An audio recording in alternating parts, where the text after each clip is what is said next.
اس وقت جنگ اپنے عروج پر آئی اور ہلاکو خان کا پورا لشکر جنگ کی بھٹی میں کود پڑا۔ تب منصور بن احمد پر دباؤ بڑھ گیا تھا، چنانچہ پہلے سے طے شدہ منصوبہ بندی کے تحت منصور بن احمد اپنے لشکر کو لے کر پیچھے ہٹنا شروع ہوا۔ منگولوں نے یہی سمجھا کہ منصور بن احمد کی شکست کا وقت قریب آ گیا ہے، لہذا کوہستان قیچاق میں اس کے پیچھے پیچھے گھسنے کے لیے انہوں نے اپنے حملوں میں مزید تیزی پیدا کر دی تھی۔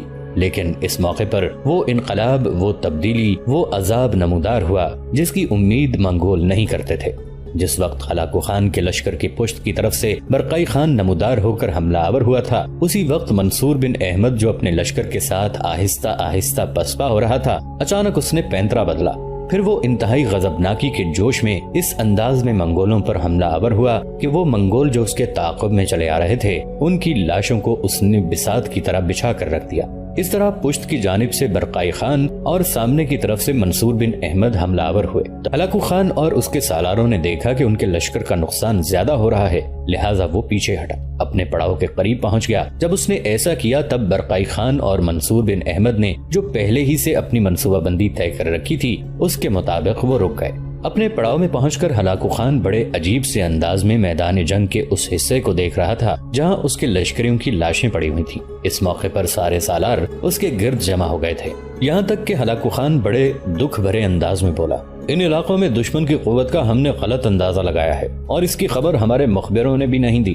ہم یہ سمجھ رہے تھے کہ ہم پہلے فرات تاتار کو تباہ کرنے کے لیے ان پر ضرب لگائیں گے، ان کا خاتمہ کرنے کے بعد کوہستانی سلسلے میں آگے بڑھتے ہوئے برقائی خان پر حملہ آور ہوں گے، لیکن ہمیں یہ نہیں بتایا گیا تھا کہ برقائی خان اور منصور بن احمد کے درمیان بڑے قریبی تعلقات ہیں۔ اس کا اندازہ مجھے یہاں ہوا، پہلے منصور بن احمد ہم سے ٹکرانے کے لیے آیا، وہ ہمارے خلاف لڑا اور خوب لڑا۔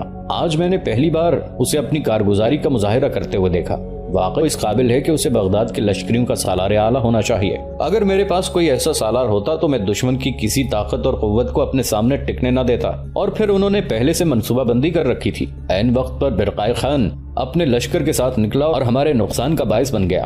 ان کے بہت کم لشکریوں کا نقصان ہوا ہے، جبکہ میدان میں جو لاشیں پڑی ہیں ان کی اکثریت ہمارے لشکریوں پر مشتمل ہے۔ ایسا نقصان ہمیں پہلے کہیں نہیں اٹھانا پڑا اور اس کا انتقام ہم ایک روز ضرور لیں گے۔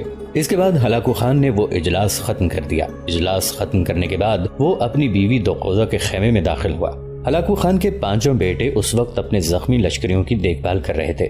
خیمے میں داخل ہونے کے بعد ہلاکو خان اداس سا دوقوزہ کے سامنے بیٹھ گیا۔ کچھ دیر خاموشی رہی، آخر دوقوزہ نے ہلاکو خان کو مخاطب کر کے کہنا شروع کیا، میں تو سمجھتی تھی اس بار ہم دشمن کو بدترین شکست دیں گے۔ کوہستانی قیچاق میں فرات تاتار قبائل کا خاتمہ کرنے کے بعد برقائی خان پر ایسی ضرب لگائیں گے کہ آنے والے دور میں برقائی خان کبھی ہم سے ٹرانے کا نام نہیں لے گا۔ لیکن میرے لیے حیرت اور تعجب کی بات یہ ہے کہ ہمیں پسپائی اور ناکامی کا سامنا کرنا پڑا، ایسا تو میں سوچ بھی نہیں سکتی تھی۔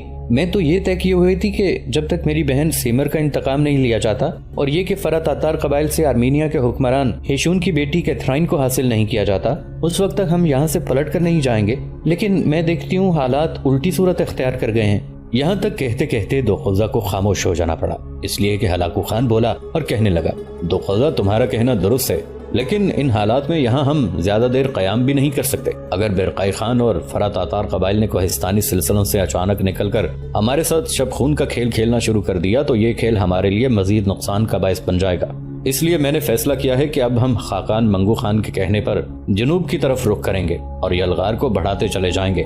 ہلاکو خان کے یہ الفاظ سن کر دوقوزہ تھوڑی دیر تک گہری سوچوں میں ڈوبی رہی، پھر کہنے لگی، جنوب کی طرف ہمیں یلغار ضرور کرنی چاہیے اور مصر کو بھی فتح کرنا چاہیے، اس لیے کہ مصر کے لشکر نے اس سے پہلے فرانس کے بادشاہ لوئی کو بدترین شکست دی اور اسے اپنا قیدی بنا کر رکھا تھا۔ فرانسیسی خود تو اب مصر کی طاقت سے انتقام لینے کے قابل نہیں رہے، لہٰذا یہ کام ہمیں کرنا ہوگا، اس لیے کہ وہ میرے مذہبی بھائی ہیں، ان کا انتقام لینا اب ہمارے لیے ضروری ہو گیا ہے۔ لیکن اس موقع پر ایک بات میرے ذہن میں ضرور کھٹکتی ہے۔ کون سی بات؟ ہلاکو خان نے غور سے دوقوزہ کی طرف دیکھتے ہوئے پوچھ لیا۔ دوقوزہ نے اپنے ہونٹوں پر زبان پھیری، پھر کہنے لگی، دراصل مجھے یہ فکر لاحق ہے، اگر ہم نے اپنے لشکر کے ساتھ جنوب کی طرف پیش قدمی شروع کی تو جو علاقے اب تک فتح کر چکے ہیں ان کی حفاظت کا کیا بنے گا؟ کہیں ایسا نہ ہو کہ ہم جنوب کی طرف بڑھیں جبکہ برقائی خان، فرات تاتار قبائل اور دوسری مسلمان قوتیں اچانک متحد ہو کر نمودار ہوں اور ان علاقوں پر یلغار کر دیں جو ہم نے اب تک فتح کیے ہیں۔ اس پر ہلاکو خان مسکرایا اور کہنے لگا، ایسا نہیں ہوگا، اس لیے کہ بغداد کے اندر ہمارا ایک بہت بڑا لشکر ہے اور جنوب کی طرف پیش قدمی کرنے سے پہلے میں اپنے بڑے سالاروں میں سے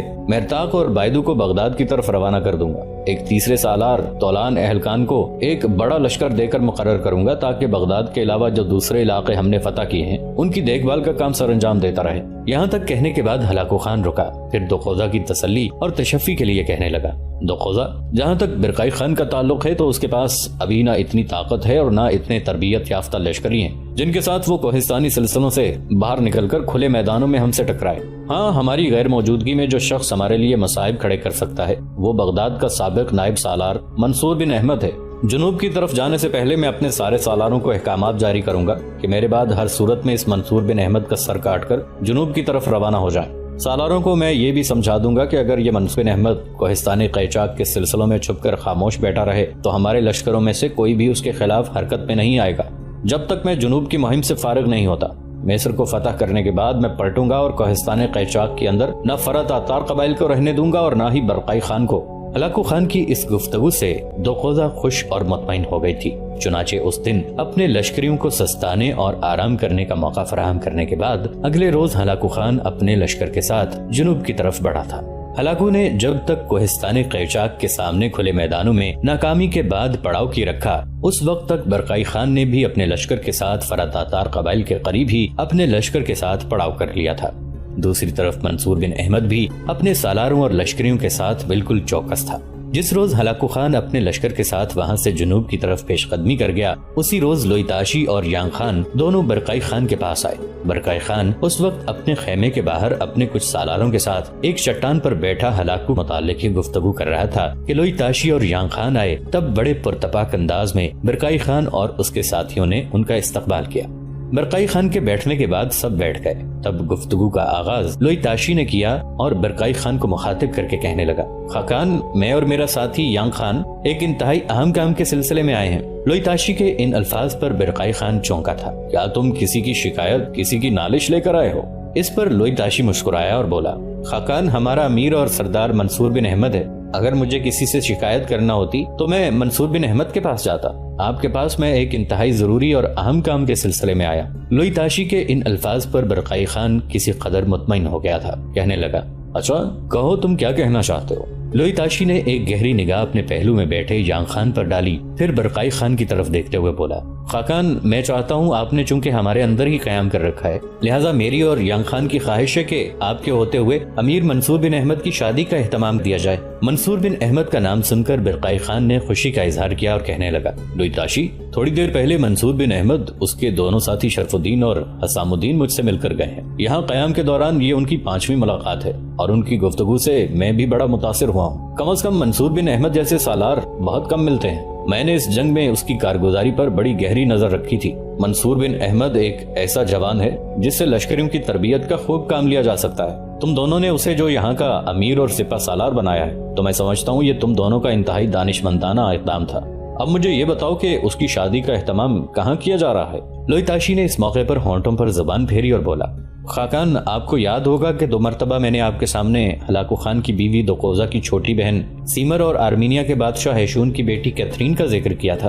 برقائی مسکرا دیا اور کہنے لگا، ہاں کیا تھا۔ لوئی تاشی پھر بولا اور کہنے لگا، ان دونوں نے یہاں آ کر اسلام قبول کر لیا تھا۔ سیمر اس مارکے میں ماری گئی جب آرمینیا کا بادشاہ ہم پر حملہ آور ہوا تھا۔ کیتھرین رہ گئی، اسے لینے کے لیے کچھ لوگ بھی آئے لیکن اس نے جانے سے انکار کر دیا، اس لیے کہ وہ شروع سے ہی امیر منصور بن احمد کو چاہنے لگی تھی۔ شروع میں منصور بن احمد نے کیتھرین سے شادی کرنے سے انکار کر دیا تھا اور یہ کہہ دیا تھا کہ میں نے اپنی تلوار سے شادی کر رکھی ہے۔ دراصل بغداد کے حالات اور بغداد کی تباہی سے وہ بڑا متاثر اور بددل ہوا تھا اور ہلاکو خان سے انتقام لینے کے سوا کوئی بات وہ کرتا ہی نہیں تھا۔ برقائی خان مسکرا دیا اور کہنے لگا، میں تمہارا مطلب سمجھ گیا ہوں، اچھا میرے ساتھ آؤ، منصور بن احمد اور اس کے سارے ساتھی سالاروں کو بھی یہاں بلا لو۔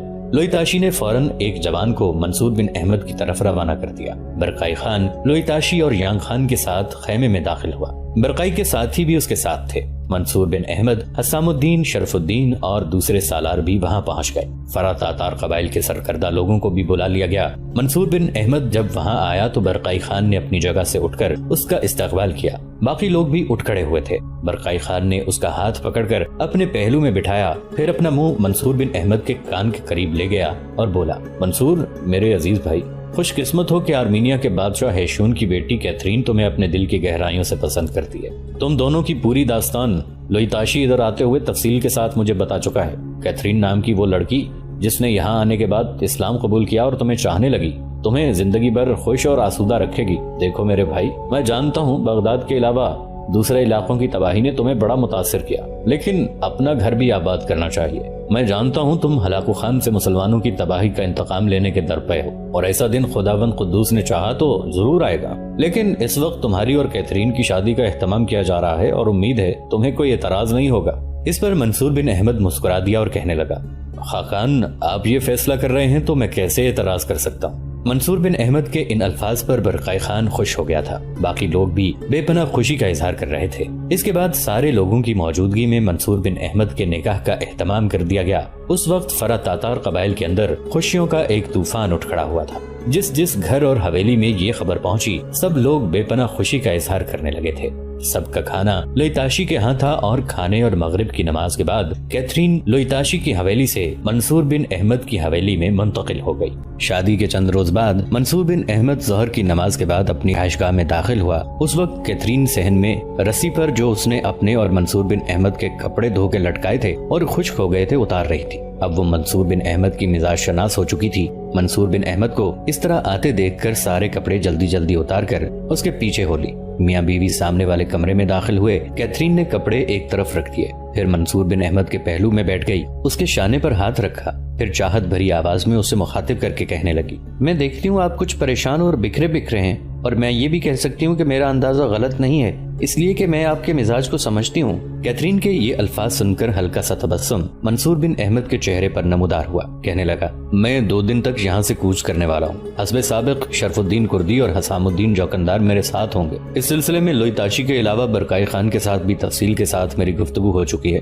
اس لیے برقع خان کے مخبروں نے اسے ہلاکو خان کے جنوب کی طرف پیش قدمی کی اطلاع دی تھی۔ اسی بنا پر برقع خان اپنے چند دوستوں کے ساتھ یہاں آیا تھا اور اس کے ساتھ میری تفصیل سے گفتگو ہوئی تھی۔ جو خبریں برقع خان کو اس کے مخبروں کے ذریعے ملی ہیں وہ یہ ہیں کہ ہمارے ہاتھوں پسپائی پانے کے بعد ہلاکو خان حلب شہر کا رخ کرے گا۔ اس کا ارادہ حلب کو فتح کرنے کے بعد دمشق پر حملہ آور ہو، اور دمشق کو فتح کرنے کے بعد دوسرے شہروں اور دیگر علاقوں پر حملہ آور ہو کر انہیں اپنی عملداری میں شامل کرنا شروع کر دے گا۔ ساتھ ہی یہ خبریں بھی برقع خان کے پاس پہنچی ہیں کہ ہلاکو نے مراغہ شہر کو دارالحکومت مقرر کیا ہے اور اپنی ساری عسکری طاقت اور قوت کا مرکز اسے بنا لیا ہے۔ وہاں اپنا سارا ساز و سامان جمع کرنے کے ساتھ ساتھ وہیں سے اب وہ لشکریوں کو مختلف سمتوں میں روانہ کیا کرے گا، لیکن سب سے پہلے اس کا ہدف مصر ہے۔